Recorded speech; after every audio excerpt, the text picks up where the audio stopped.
Okay, welcome back, everybody. Thank you again for being part of NASIG Autumn. We're so excited to welcome our next presenters. Welcome, Michael and Christy, and I will turn it over to them for their session on prospective vendor partnerships. All right. Thank you so much, Courtney, and hello, everyone. Welcome to the last full session of the day. We'll be talking about evaluating prospective vendor partners at a library consortium. My name is Michael Rodriguez, and I'm a senior strategist for content and scholarly communication initiatives at Lyrasis. So if you're not familiar with Lyrasis, we're a large US multi-type library consortium, nonprofit membership organization, and we have about 1,100 institutional members nationwide. And I'll let my co-presenter introduce herself next. Hi, everybody. I'm Christy Urquieta Cortez. I am a strategist with Lyrasis, specifically in the Content and Scholarly Communication Initiatives Division, working with licensing and pricing negotiation, among many other things. And I've been with Lyrasis just a little over a year now. Thanks, Christy. So over the last year and a half, the Lyrasis Kiski team, content and scholarly communication initiatives, we do group licensing and so on. So we've engaged with about over 30 potential vendor partners. And these have ranged from small startup companies to long-established companies, long-established product lines, with all types of content and resources and business models represented. And these folks want to join our portfolio of offerings for our members. Lyrasis already has over 100 vendors in our portfolio, and we want to grow that portfolio very strategically and thoughtfully. So we felt that we needed to establish a more formalized evaluation process for new partners and make sure that that process is equitable and transparent and sort of covers all aspects of the vendor and the products and the relationship. So the goal is to ensure that our evaluation process is internally consistent and clearly documented, and that the process can be shared both within Lyrasis and with our members and with prospective partners. So the evaluative framework that we developed is intended to be forward-looking, looking at new partnerships rather than retroactive necessarily to existing partnerships.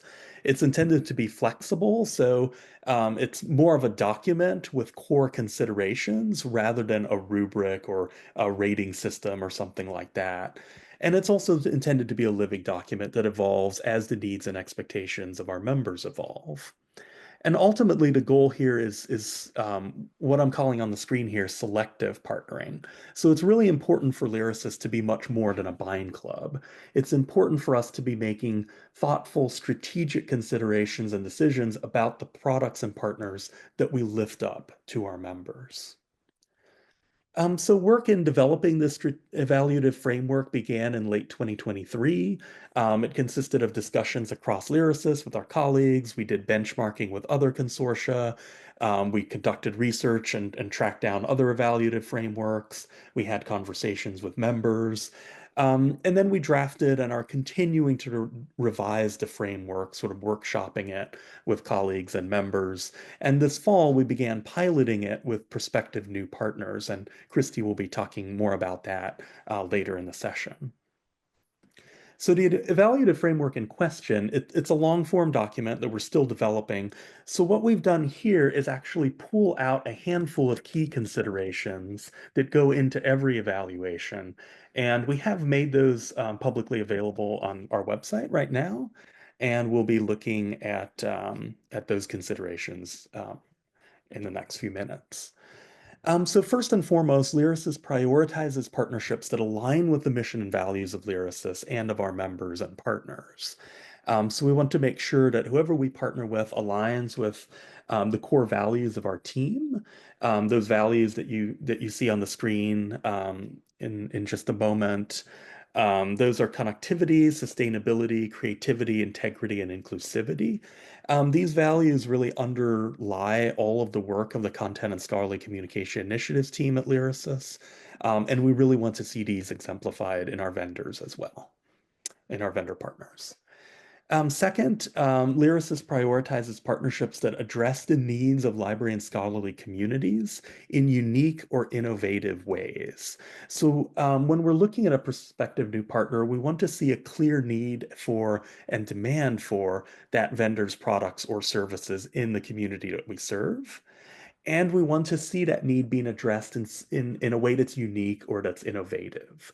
So that could take the form of unique content that isn't available readily elsewhere. It could be innovative applications of technology, new business models, emerging alternatives to established products, and so on. But really looking at community needs and how the partner is innovatively meeting those needs. Third, prioritizing partnerships that advance a more open, equitable, and inclusive scholarly communication ecosystem. So this can take the form of advancing open access or open infrastructure, open research infrastructure, but it can also take the form of bibliodiversity, of partnering with women or minority-owned businesses, of collaborating with vendors that, for example, allow interlibrary lending of whole ebooks as part of their license agreements. There's a wide array of ways in which partners can advance openness, equity, and inclusion within scholarship. Fourth, sustainability. So prioritizing partnerships that achieve sustainability as an organization and as a lyricist and community partner. So what we mean here is really making sure that the organization is financially stable or has a plan to achieve financial sustainability over time, because we don't want to invest a lot of labor and love into a partnership only for the vendor to go out of business or sell out a year later. And then sustainable also in the sense that Lyrasis is able to cover its own costs to administer the program, and there isn't sort of an undue administrative burden for us to manage the relationship, whether that's in terms of taking a lot of time to negotiate license agreements, having very complex pricing structures that are hard to administer, etc. And then fifth, conforming to standards. So really looking to partner with vendors whose products meet or exceed library and industry licensing and technical standards. So we look for things like counter-conformant usage reporting, robust accessibility compliance, ILL language, preservation language, AI language, and so on. And there are a handful of key additional considerations. So this could be the value that Lyrasis can bring to the partnership as a consortium. So can we offer deep discounts to our members? Can we effectively scale this service or product across the breadth of our membership? Can we play a powerful role in vetting a new service to make sure that our members are comfortable partnering with this vendor on their own account? What consortial value can we bring to the conversation? And can we lift up an exciting new partner or product that we believe is beneficial to the ecosystem of research and learning? So we're especially interested in looking at partnerships with new or emerging vendors or other organizations that we believe can have a positive influence on the ecosystem. And then finally, those administrative overhead costs. So how hard is this agreement to administer, and how committed is the potential partner to collaborating productively with Lyrasis? So I'll hand it over to Christy to talk a bit more about this evaluative framework in practice. Yeah, so in this section, as Michael mentioned, I'm going to talk about this evaluative framework in practice. And this process was developed after the completion of that first iteration of the evaluative framework. It continues to be updated as we go, but essentially we're still testing this process and updating documentation as needed. So in utilizing our evaluative framework, we're taking potential partnerships through a series of steps in a review. First, we identify potential vendor partners. Then we conduct an initial internal evaluation that's essentially to determine if we want to move forward with a vendor to the next step, which is an external evaluation with the vendor or an interview of sorts. And once that interview is complete, we internally review all of the materials and notes gathered so far in that process and make final decisions that determine the follow-through workflow. And we'll go through these steps individually in the following slides. So as mentioned, we have to identify some potential vendor partners. And this is fairly simple. We regularly receive inquiries through all kinds of different channels, but the ones that are most prominent are we get direct from vendor requests to partner. We have Lyrasis members that bring vendors to our attention that they're interested in subscribing to or purchasing from. And we also have Lyrasis staff who are really proactive in identifying potential partners in their areas. So when a potential partner has been identified, there's a kind of shorthand evaluation that's done. So for example, we might do a quick initial review to determine whether or not we might pursue, and we might not pursue a further conversation if it's a type of resource or service that we know doesn't serve our community, a type of vendor that we know isn't ready to enter the academic market and license with academic institutions, or a vendor that we already know does not adhere to a substantial number of key considerations in our evaluative framework.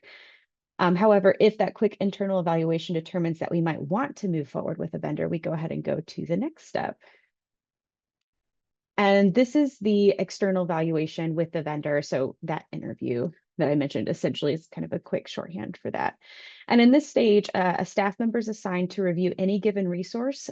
They'll schedule a meeting with the vendor and meet with them to discuss the product and or services that they offer. They'll use the new partnership evaluation form to interview the vendor and record their answers. This form is based on the evaluative framework that Michael reviewed, and it also includes technical and financial questions. At the end of this meeting, the internal reviewer might also request that the vendor send any relevant documentation that may help us decide whether or not to partner. And this can include a license template, a VPAT, informational materials, links to demos, pricing information, or really just anything that could help inform our decision making. And finally, we compile everything into the evaluation form and a shared folder for so that we can include and share external materials for our team review. And then we move into the next internal review piece where all of our team reviews a resource. These discussions dive into deeper detail on the evaluation form and any additional materials provided by the potential vendor partner. And we essentially rinse and repeat this step as needed, depending on what kind of follow-up questions come out of any given meeting. But we have been routinely making decisions within about 2 of these internal review meetings, pending those follow-up questions to vendors or publishers. And here I'll dive into a bit of that decision-making process. So we have 4 decision options that we've identified. We have partner now, partner later, do not partner, and do not partner at this time. If we decide to partner now, that means we want to move ahead with the partnership. If we decide to partner later, that means we want to move ahead with the partnership, but we might not be able to this season, so to speak. So either due to current organizational capacity or some pending update or something that we need from the vendor publisher side. If we do not partner, it means that we've decided that a partnership is not viable with a vendor publisher. And if we decide do not partner at this time, this just means that we would consider a partnership pending some sort of vendor improvements, or maybe it's an organizational capacity issue or just whatever it may be in the future. And then going into kind of our case study of what we've been able to do so far this year. So at this time, we've completed evaluations on 20 resources. So 10 of those we have chosen not to partner with. And 8, we've concluded that we might like to partner with them in the future, pending some updates I've mentioned, which can include model evolution, scalability, or other factors. And we have actually moved forward with 2 vendors to begin onboarding them and their products into our portfolio. This has included an OA Social Sciences journal publisher and a resource that explores intersections of fashion and race. All of this shows a current acceptance rate of 10%, though we do anticipate that this percentage is going to be increasingly selective over time. And for reference, only 3 of these 20 resources made it past the second step in our evaluation process, which would be that first internal review where we say yay or nay, essentially. And on this slide, I've included some reasons why we might not have partnered with one of the resources that are on that either do not partner or do not partner at this time list. It could be that operations have ceased, the vendor is no longer in production, so to speak. They didn't align strategically with our current organizational focus. The resource material either is already widely available, or alternatively, it could be too niche for our member base. Pricing and licensing didn't align with our best practice. Vendor reputation is low among the academic community. We've had some no-call, no-shows where they've reached out to us, and we haven't been able to get an answer from them since. So they've just kind of fallen into that do not partner list for now. And yeah, we also think of scale and lack of member interest. So if we know that our members aren't particularly interested in a resource, we might not pursue it at this time. But why did we decide to partner right with these two resources that we've moved forward with? I think low market saturation and unique content kind of go hand in hand. We want to offer something to our members that they can't already, or is not already like on their radar completely. But we also want to make sure that it's not widely available everywhere else. So that low market saturation is really important. The vendor already has a commitment to the same kinds of core values that we hold. We have found that they are sustainable financially. They have a library-friendly pricing structure and licensing, so not an overcomplicated pricing model. That administrative burden is low, both for us and our member institutions. They may have a commitment to open access, or we feel like they have a lot of growth potential in the market. And then, of course, enthusiastic partnership. We want to work with people who want to work with us. And so next steps for us, broadly speaking, is to complete 5 outstanding reviews for potential partnerships by the end of calendar year 2024. Continue to gather and review feedback from those internal and external stakeholders. And we're consistently working on an external version of the framework for wider communication and transparency of our consortial processes. And then I think that's it for us. Welcome to take any questions. Wonderful. Thank you so much. Thank you for a wonderful presentation. Really interesting to see the kinds of criteria that you incorporate into this assessment. I feel like even libraries who are working kind of on a more local level outside of a consortial environment may find areas here that they want to include in their own kind of selection process for approaching or working with vendors. So great job. This was wonderful. We do have a question in the chat. James Rhodes asks, do you make the decisions and data available to your members? At this time, we don't have a mechanism to do that. That's certainly, like when we're talking about transparency, I think that's something that we certainly want to do, but we're still kind of figuring out what's important. Like, and a lot of times for us, that is the data primarily being, do we feel that the pricing is fair, and do we feel that, like, we're talking about market saturation. A lot of that data is about our members and are they already subscribing and that kind of thing. Michael, do you have anything else you'd like to add to that? Oh, sure. Yeah, so I think this fall we've been working through that backlog of 30 plus vendors and sort of test driving the evaluative framework.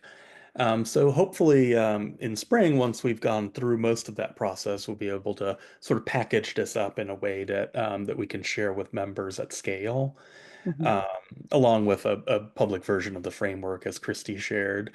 The other benefit here, so we do have members, as Christy said, who reach out to us and ask, hey, have you considered a partnership with X vendor? And this process really lets us, we can close the loop with those folks who have reached out, and we have been Mhm. doing that. And also, when we get future inquiries from members, we'll be able to refer back to our process and decision making, and be able to share that decision and the rationale and the data that went into making that decision with members. So really, it just fosters, I think, um, transparency and sort of and documentation across the board. Thanks, Jane. Yeah.